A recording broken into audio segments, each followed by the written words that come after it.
So welcome to this evening's class.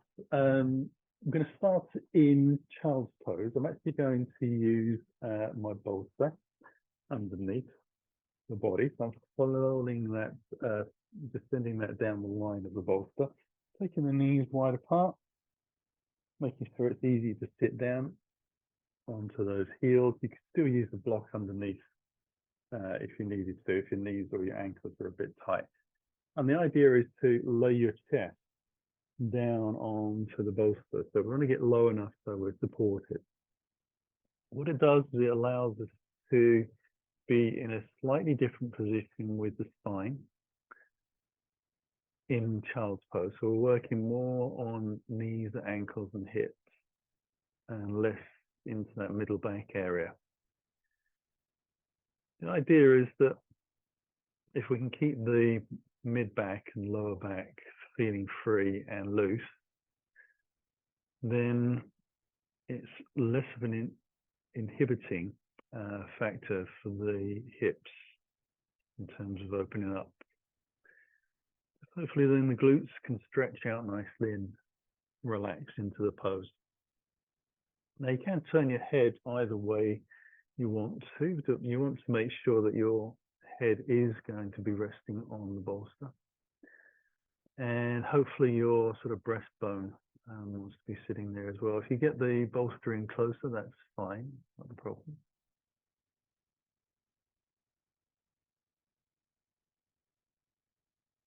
I'm just going to sink into the breath.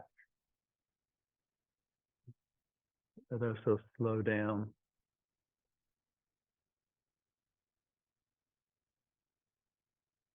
Just noticing how we feel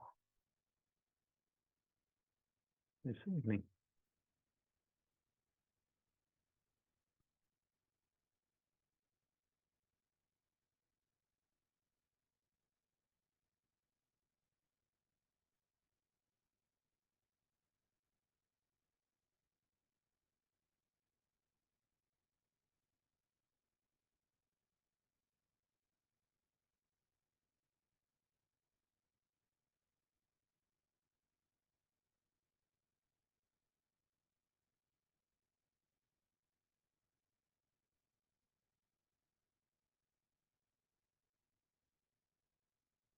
Now take a slightly deeper breath in. Use the hands to press up on the exhale. And I'm going to move the bolster out to the side. Lift up a little bit. Gently take the legs forwards. You may need to spend a little time stretching out through the back of the legs and the ankles as you sit up tall. But once you're ready, we're going to bring the soles of the feet together and the knees out wide. You want to have a little rock on the sitting bones from side to side so you can just release the hamstrings a little bit. And then we'll come into the butterfly pose. So we're going to fold down and let the spine round. Now, some people like to bring their elbows in towards their body. Some people like their elbows sitting outside of the shins. So I try and let the head relax a little bit. And it's surprisingly difficult to let the back of the neck release out and just hang. We're so used to holding on. Now, actually letting go is more tricky than you might suspect. So hopefully your sort of mid and lower back feel okay. You can feel the groins opening out a little bit. And try not to press too much weight down through the arms into the legs. Really letting gravity and the weight of the legs look after themselves as much as they can.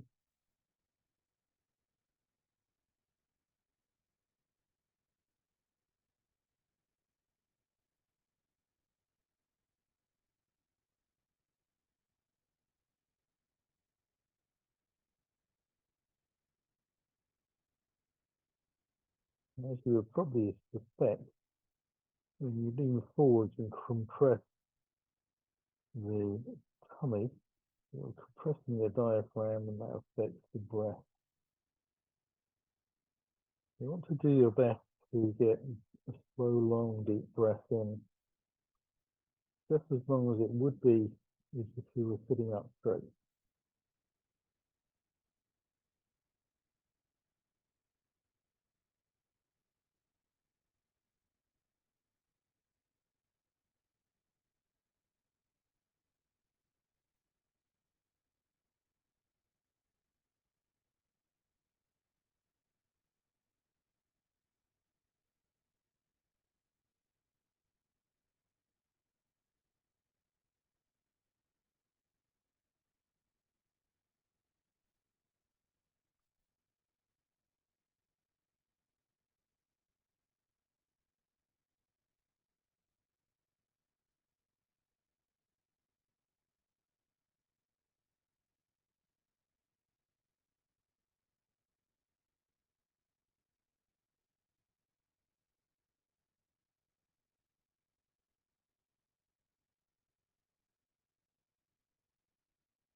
We'll slowly lift the head up.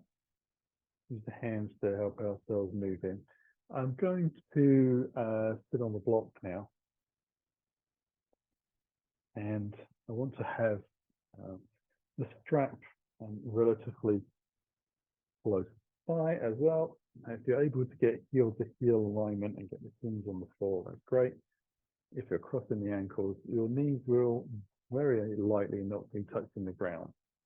So all you can do really is try to let these sort of tight hip flexors relax as much as you can and let them just drop into the floor instead of upright as possible. I'm going to take the strap and just put the buckle end, if you have a strap with a buckle, into one hand and just bind that around the fist a few times. And then I'm going to extend the arms directly above the head, straight elbows, so the arms are kind of locked out.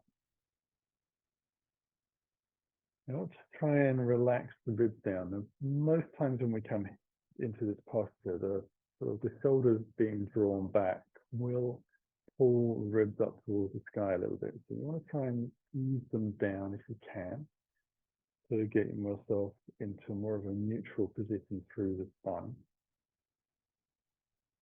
especially in relationship to the pelvis. And just using the weight of the arms to apply that resistance to the strap.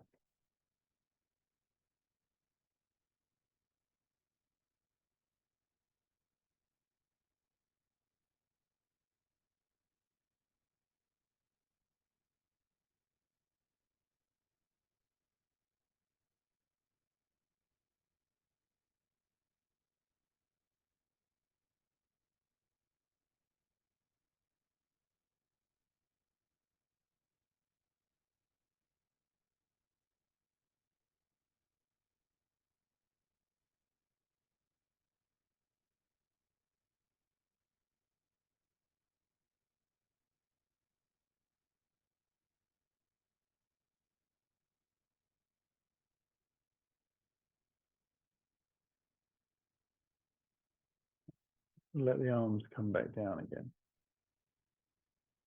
And just move the strap out to the side, so unbinding the fist. We'll take the hands together and interlace the fingers, rolling the wrist around gently. So just rubbing the forearms against each other, so touching or sort of hunching the shoulders a little bit, just to unstress from the process of holding the strap. And then you wriggle the fingers out a little bit. Bring the hands back onto the thighs or the knees, and we'll drop the chin towards the chest gently. Taking some neck circles, we'll take a breath in and begin to move the chin out towards the right shoulder. Let the eyes travel up the wall, across the ceiling, over to the opposite wall, running down that to the ground, crossing the shoulder out the corner of your eye, and using the chin towards the chest. We'll take it to the left this time. Same process. Being careful not to let the head drop back excessively.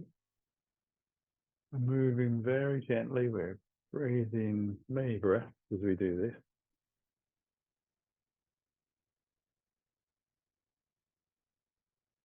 And the idea is just to get the discs and the muscles as we go into the right again, to learn how to release and cooperate with each other and fold and flow over the top of each other.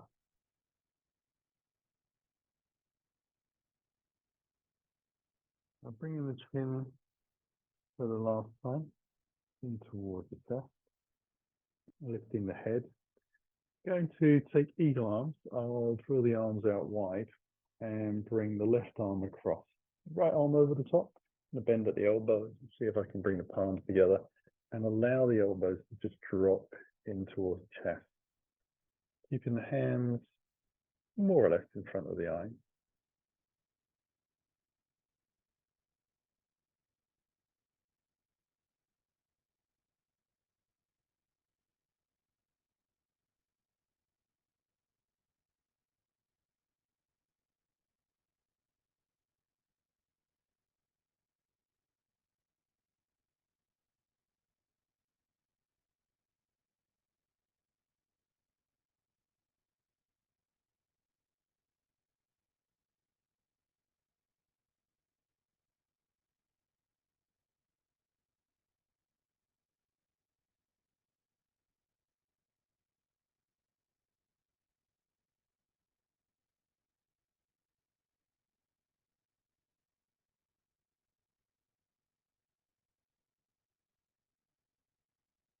And we'll release the arms out. Let them out wide again. As we breathe in, cross them gently over the opposite way.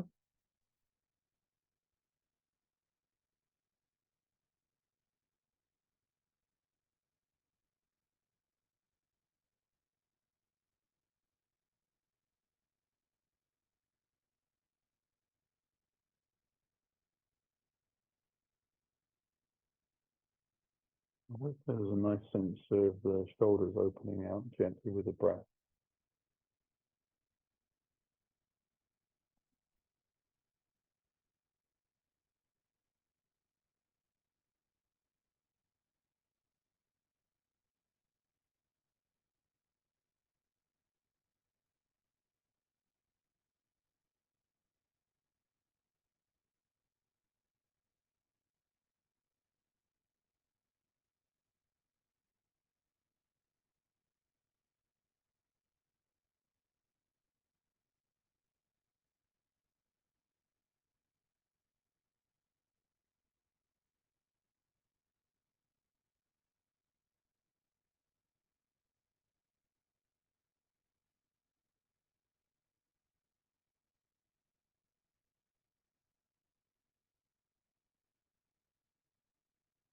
And we'll release from there as well. Give the shoulders a little bit of a roll round. And then I'm going to bring the hands together. Just pressing the palms towards each other, fingers pointing up towards me, thumbing towards the chest.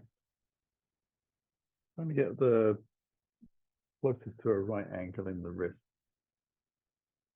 And keeping the shoulders nice and relaxed out to the side.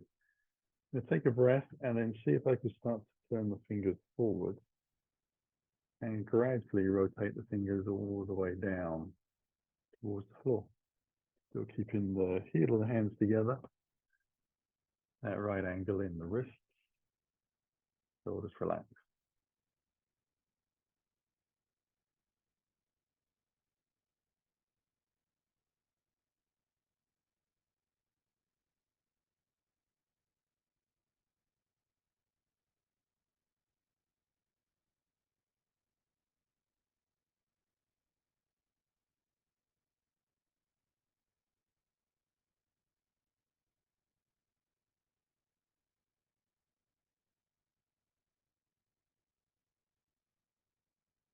And then we're going to just relax, take out the hands. We're going to change the seating position. So unraveling the legs, again, they might need a little bit of a stretch out. And we're going to come onto the block. The portrait on down by the ankle. Bring the knees together, keeping the feet wide, wider than the hips. So as you sit gently back, you can actually get your sitting bones onto the block and the heels outside of the hip bones sliding up gently. Thighs pretty much touching. Now, if you find that using one block doesn't actually get your sitting bones on the ground, you always grab another block and put that underneath and build up as high as you can. Toes ideally pointing backwards, bootlaces down. And I'm going to interlace the fingers this time. And allow the hands to extend out. So the palms are away from us, thumbs are down. And then on the inhale, we're going to slowly bring the arms up and see if we can get them directly above the crown of the head. Just relaxing the shoulders back a little bit. Might get a bit sticky this evening. Arms up towards the sky, letting the ribs sink down.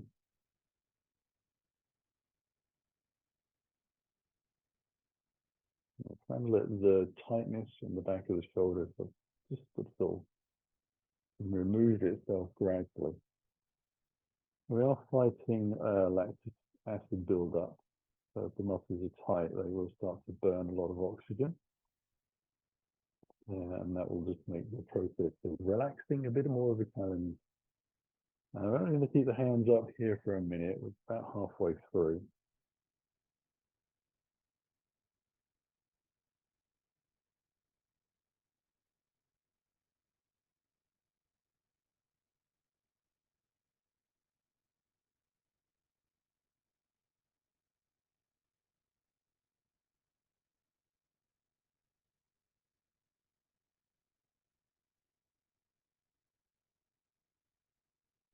I'm going to release the hands back down again. And probably need to wriggle out through the fingertips a little bit. Going to lift up again.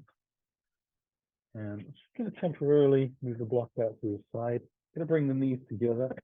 Heels now underneath the sitting bone. So I'm sitting directly onto the ankle joint. I'm going to take the hands behind a little bit and place them flat to the floor. Now, it doesn't matter whether the fingers are pointed forwards, backwards, or sideways, or whatever is comfortable in the wrists and the shoulders. You're going to slowly lift the knees away from the ground, so you're getting a deeper stretch into the feet.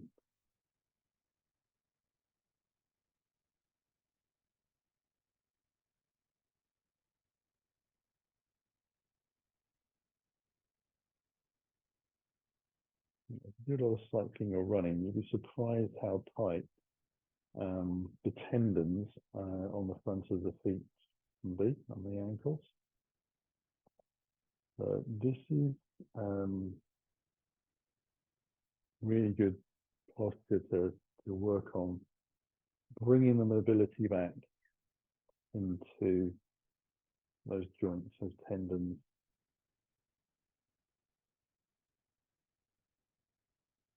Yeah, we won't stay there too long. Just enough to sort of create a bit of a response in the body, microscopic level, and then we'll take the flat block and just place that behind the toes. Then it come off onto all fours gently. I'm going to need to stretch this leg out one at a time before I bring them back into that tabletop position. And this evening, sounds enough, I need to do it more than once.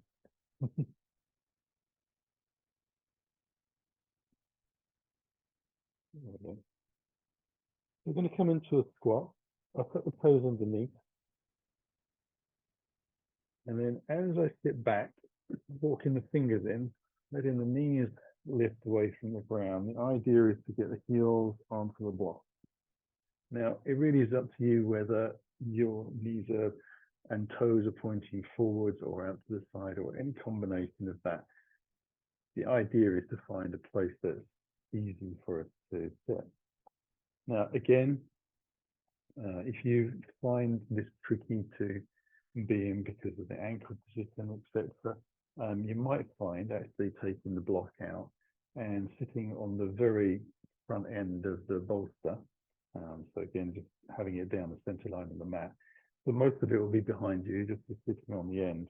And you can have your feet a little flatter to the floor or you're further apart. That might help again as well with the sort of angles in the ankles, etc. The gaps in between the bones and the bottom of the fibula can get a bit congested. And so, you know, if that's how your body is structured, and getting into the pose could be quite difficult. However, if you've got ankles that tend to sort of roll around a lot, and people can never understand how you don't get a sprained ankle because you're always wobbling all over the place, but you never get a sprained ankle. That suggests that you've got very big gaps in the in those joints, and you're probably sitting here wondering what I'm talking about. Again, we're just going to sit here for a little while. Another one where the sort of lactic acid builds up, so it gets the intensity down here in the ankle joints. It starts to burn a little bit. I'm not sitting rooted still. By all means, if you wanted to, you can keep your fingertips on the floor for a bit of reassurance.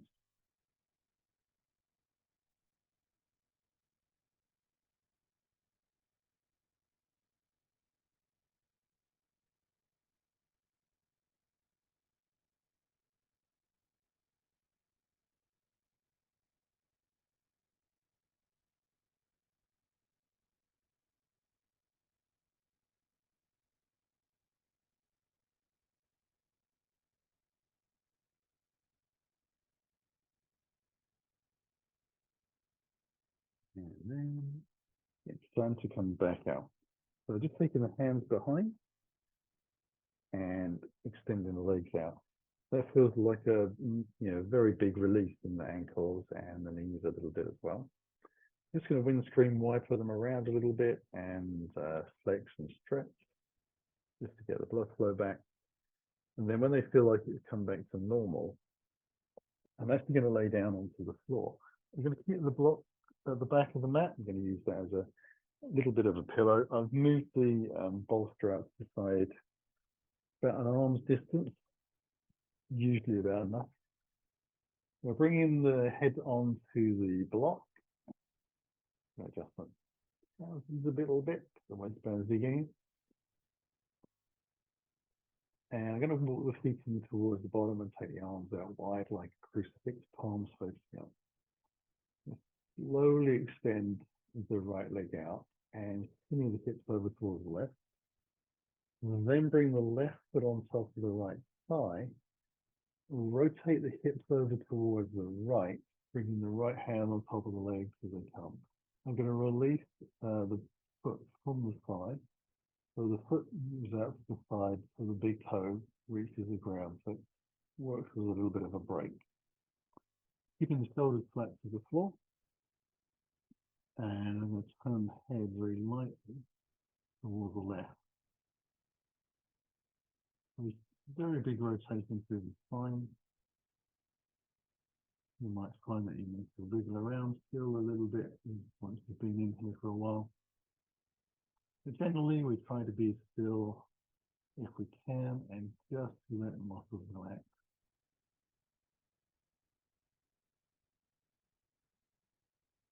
And it's not hurdle for people's spine to sort of creak and pop a little bit when they're in this pose, once they've been breathing for 30 seconds to a minute. And the reason for that is that if there are tight spots along the spine, sometimes they'll release like you would be getting this for physio. Therapist was working on your spine or an osteopath or a chiropractor. Get that little crack in the joint. It's a healthy realignment.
Ease the foot back towards you. Roll the hips carefully back onto the mat. Roll both feet in and then realign the spine again. We'll stay here with the knees high and together for a moment on the center line.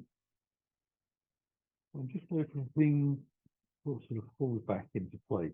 So we put a lot of force through the body and we're letting it contract back again from those stretches.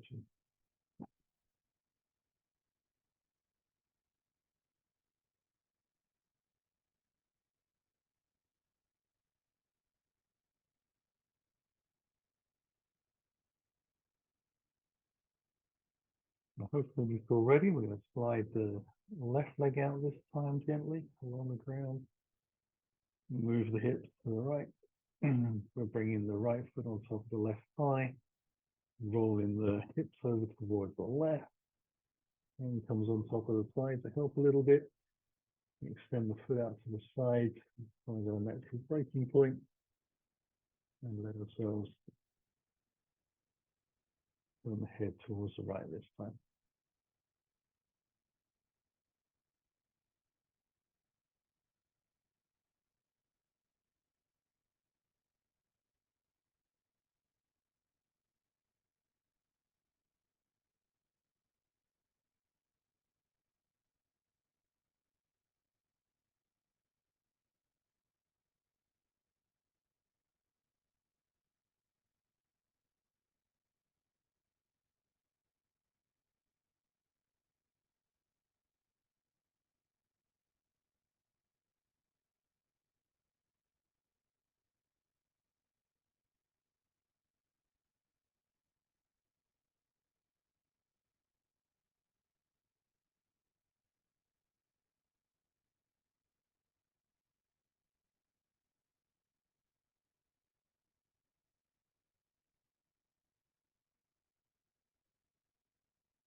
And we'll lift slowly out, bringing that right leg towards us, rolling the hips to the ground, easing the feet in, bring ourselves back to the center line again.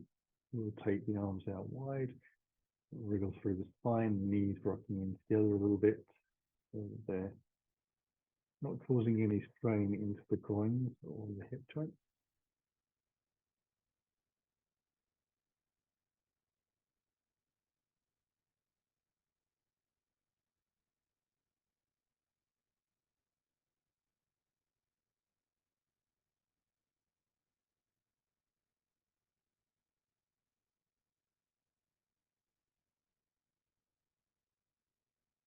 Now just going to move the block gently out from the back of the hip, place it along the side down the middle of the mat, and walk the feet back out to the end of the mat, the front end.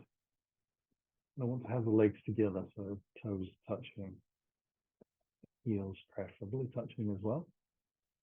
And you take a little breath and just wriggle the hips around a little bit so it feels like my lower back can get as low to the ground as it can. I'll bring the hands together and place the fingers very lightly and allow the hands to lift up towards the sky and then over the head and the ground behind. I'm going to come into the banana pose, which we've done before. And wriggle the shoulders gently over towards the right side of the mat, become full distance. So effectively taking a side bend with the hands still over the crown of the head. So I want to be conscious that the neck line has followed the rest of the spine. I haven't dropped the head in towards my shoulder and then given myself an artificial sort of reference point and try to keep it as a natural curve to the spine, the hands just being the end of that curve. Then, with the shoulders and the hips flat to the floor, I'll ease the feet over towards the right side. Now, some people don't find that enough. and they want to cross the left leg over the right at the ankles, which is fine unless you feel a definitive hugging in the back of your spine on what would be the left side just above the pelvis. If you're getting that and it feels uncomfortable, it's difficult to breathe, and it's sending a pain down the back of your leg, that is most likely your sciatic nerve being impinged a little bit. So you would need to untangle the feet and bring them back again. It's just your body's way of telling you just move a little bit further than you needed to. And the distance we move into on each side of these poses can be considerably different, and that's perfectly okay. It's again more of a feeling, keeping the shoulders and the hips flat to the floor, and trying to relax through the spine and the shoulders, a little bit down the legs as well.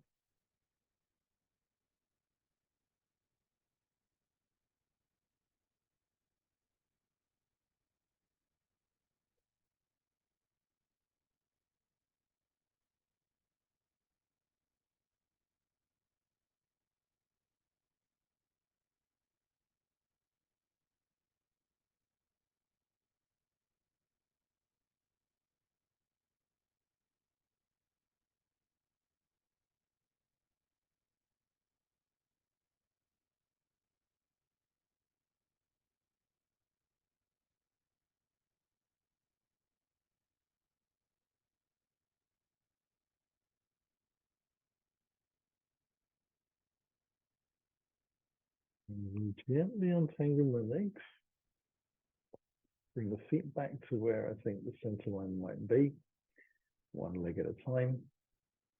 And then I'm going to start to shuffle the shoulders back so it feels like I'm aligned. And I'll bring the hands down by the side of the body. It gives you a sort of more confirmation as to whether you're in a straight line or not. And I'll just walk the feet together again. Toes pointing out, heels touching. I'll bring the hands together. Interlace the fingers very lightly. Use the hands up towards the sky. Put the hands down to the floor. Breath in. Start to wriggle the shoulders left side.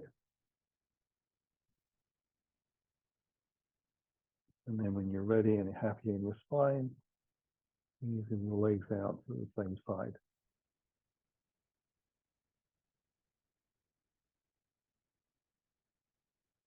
And then once you feel whether that is enough of a stretch or you need a little more, you can adjust the foot over one ankle over the top.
And we start to bring ourselves back again.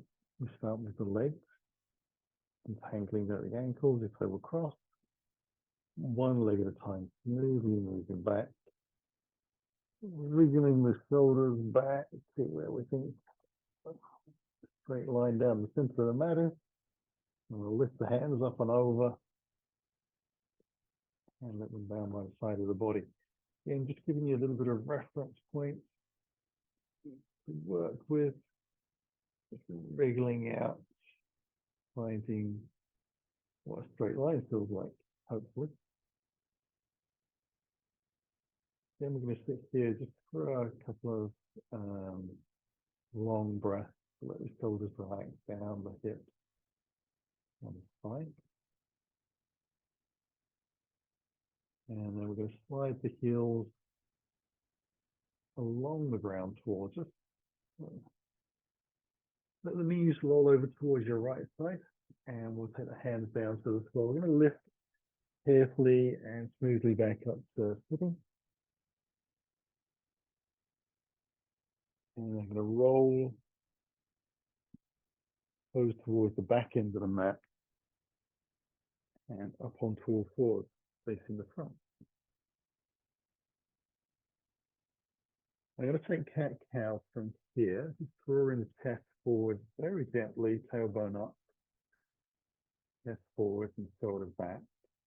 And then I'm going to tilt the pelvis the opposite way, draw the belly in, let the spine round and ripple towards the sky, press into the shins in the hands, and then do the whole thing again, bringing the chest forward a little bit. So again, just being very careful not to overextend through the neck. We're trying to follow the smooth curve of the spine. So for most of us, if we can have the eyes pointing in the same direction as the heart, your eyes would just be 2 or 3 feet ahead of you on the mat in terms of the place that you're looking to.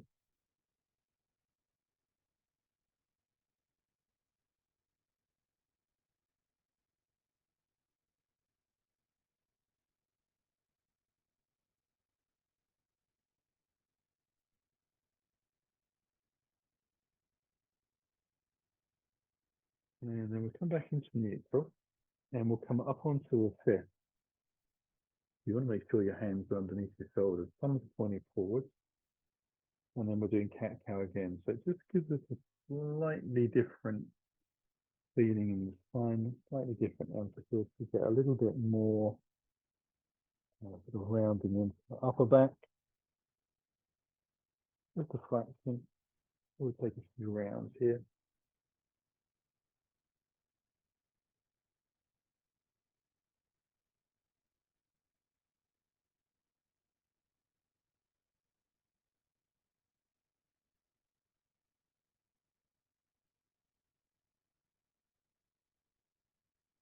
And then we'll come back into neutral.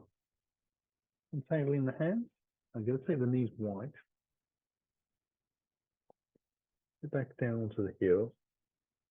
Taking the hands forward, easing my way down into child's pose.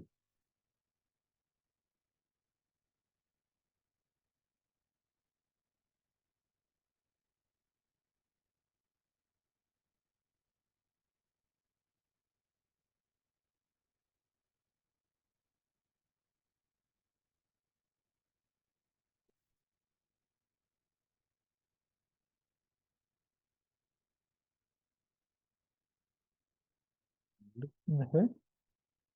Want the hands a little closer in. And now I'm going to bring the thighs more into a parallel position. So things feel like they're directly underneath. And I'm going to walk the hands out again. See if I can bring my head just touching the floor. Take a breath in. And then press into the fins of the exhale and round the spine back up. Through tabletop, letting the chest come forward into that cat-cow. And then on the exhale, tilting the pelvis. I'm just pressing back lightly into the hands and sitting back down onto the heels until the head drops all the way to the ground. Take a breath in again. And then press into the shin, round through the spine, draw the chest forward, take it all the way to the back of the mat again.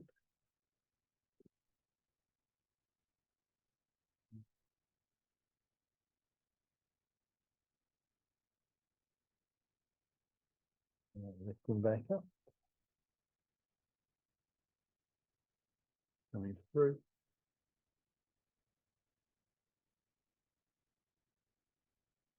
And then relaxing way back down onto the heels. I'm going to lift the head a little bit and allow the forearms to come to the floor. The elbows are down. Stretch the legs back as I lift the hips up a little bit to make some space. Like coming into Sphinx pose. So I want to try and get the elbows underneath the shoulders. Roll the feet out and then let the belly sink into the ground. So just letting the shoulders sort of take the strain of the chest moving down towards the ground. Your choice whether you keep your head looking forwards or let it sink to the ground. It really is up to you.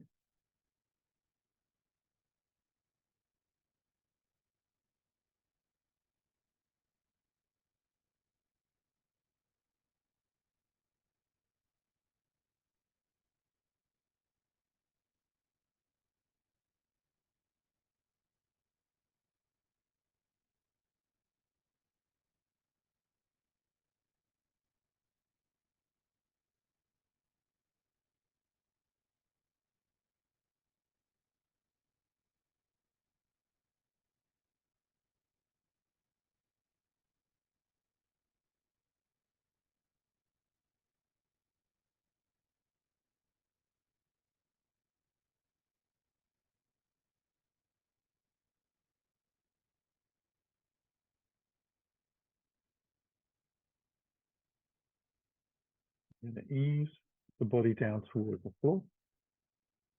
Then make the chin on the ground rather than the forehead. Taking the hands behind my back, going to interlace the fingers and draw the hands towards my tailbone, down towards my feet. I'm going to inhale the chest away from the ground. Lift the thighs into the floor a little bit, squeeze the shoulder blades together, and draw the hands towards the toes, and breathe.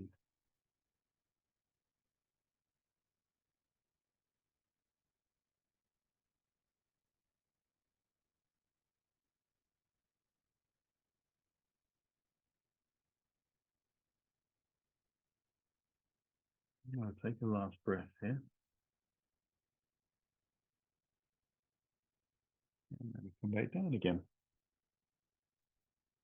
Going to move that flat block towards the front of the mat and roll onto my spine. So my head is the front end, and I'm going to walk the feet in. Again, just adjust my trousers and my clothes. So it feels like it's facing the right direction. And I'm going to walk the feet in towards the wall. I'm going to take the strap again. And I'm going to draw the right knee towards me. I'm going to take the strap around the sole of the foot, preferably across the bridge of the big toe, little toe. It's the strongest part of the foot to play with. And I'll see if I can take my hands up towards the foot. I'm going to lift the chest temporarily, bind the strap around each foot, and then ease the head back down. And with a bit of luck, there is a sort of a nice, respectful resistance in the strap and the back of the leg and the arms working together. Just holding the leg in position. A deep stretch into the hamstring.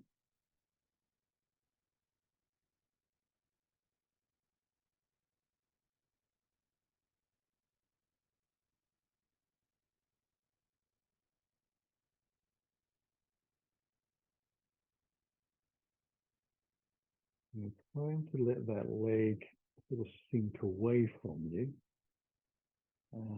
Using the strength of your arms and your shoulders to stop the leg actually moving away. Hopefully in the middle ground, the leg straightens up.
And I'm going to let that leg come back down to the ground. And possibly keeping the strap the same setting. You can take the strap around the second foot. I'm going to work on the assumption that most of us have one leg the same length, more or less, as the other side, and arms pretty much even. So just easing that leg up. Then the leg stretched out, find its natural point.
Slowly let that leg come back down to the floor as well. Release the strap. Roll onto my right side. The hands are pressed into the floor and lift back up. I'm going to move the block out of the way, and I'm going to come into a sort of final stretch for the hip. You'll have the strap down by the side in front of me. As I lay down, this time with my head towards the back of the mat. I want to lay down on the center line, and then I'm going to put a deliberate bend in the knee. Allow the knee to come forwards, but the ankle bone still wants to be sort of lining up with the spine down the center line of the mat. And then I'm going to take the bottom arm out down that center line. Allow myself to bring that hand underneath the side of the head. So just lifting myself up a little bit. I'm trying to get my armpit as close to the ground as I can. Bending the knee, which gives me a bit of a bigger foundation to work from. I've got the strap loosely laid out in front of me. I've got a little loop about 10 inches or so, I guess, in diameter. I'm going to take it around the foot of the top leg and walk my fingers as close to that foot as I can, and then slowly extend the leg up towards the sky, letting the strap stretch through my fingers. And I'm trying to have the foot directly 90 degrees out from the hip and directly above as well. So I'm trying not to let the hip roll back as if I'm rolling onto my spine. I'm trying to kind of lean forwards a little bit more with the body, but draw in the leg up towards the sky. So it's very much a felt position. Quite often when we're learning to do this, we do it leaning against the wall. So we can tell sort of the pressure in the buttock as we roll into the wall. Again, you might want to take the strap and bind. Quite often this is done by holding the big toe. We'll hold this for about another, just over half a minute or so. Again, we're just trying to let the legs sort of sink away from us. We're holding on with the hand.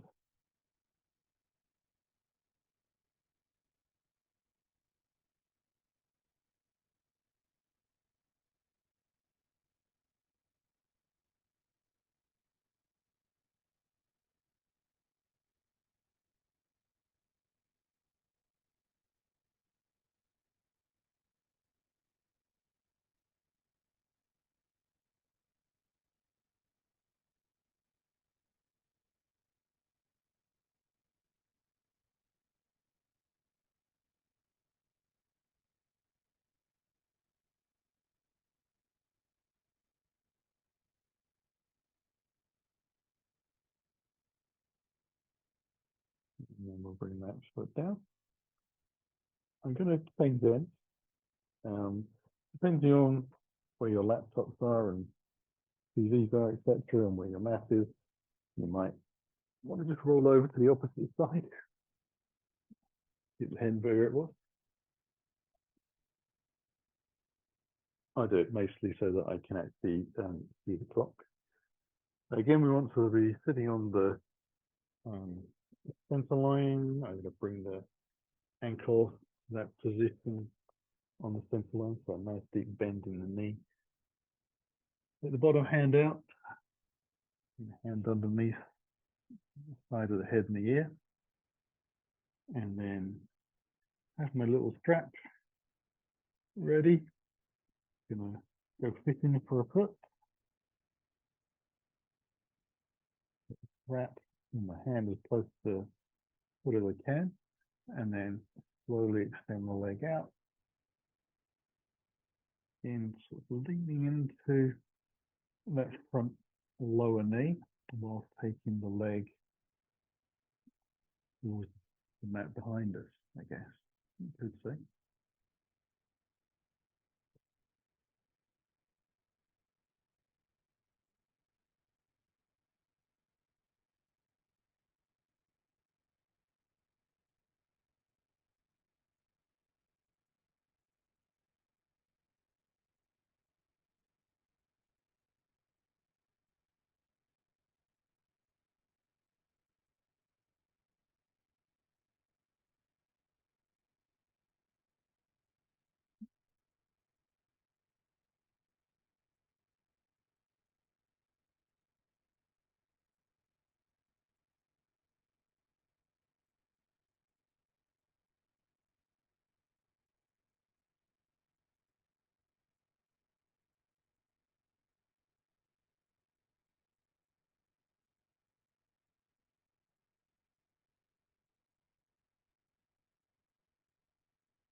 And then we'll bring that foot down gently.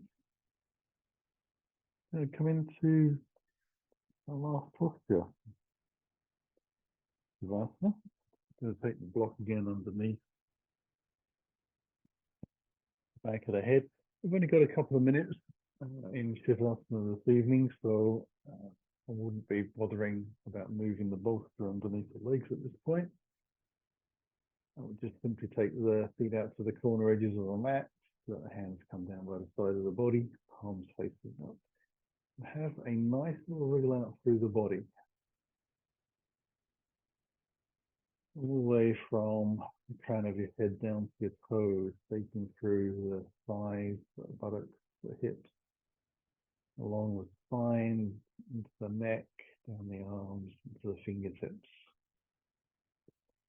Eyes closed. You simply breathe and watch the breath, observing how we feel.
Begin to stretch the fingers and toes and breathe a little deeper into the body. Now the wrist and the ankles, the roll. And then when you're ready, simply stretch out in any way that feels meaningful and instinctive to you. And I'm going to slide the heels along the ground. If you haven't already joined me, but bringing the legs in towards you, one leg at a time. And take the hands around the shins. Begin to rock very gently, so loose hold in this, barely a hug. I'm going to see if I can time an exhale to roll onto the right side so that the legs come down to the ground completely. And then begin to turn the chest in, bring the hands on the knees out to the side and lift myself up smoothly. Look after my spine and keep my nervous system as balanced as I can. We'll come to an easy sitting posture, whatever that is for you, and bring the hands in towards your heart. Taking a longer breath in, we'll begin to slowly exhale, letting the chin drop. Finding the belly drawn to the spine, we'll simply bow to the floor, seeing our practice for the evening. On the inhale, let the spine lift up, let the head follow, eyes open. Namaste. Thank you very much for joining me this evening in the class. Hope you enjoyed, and see you again on the next day.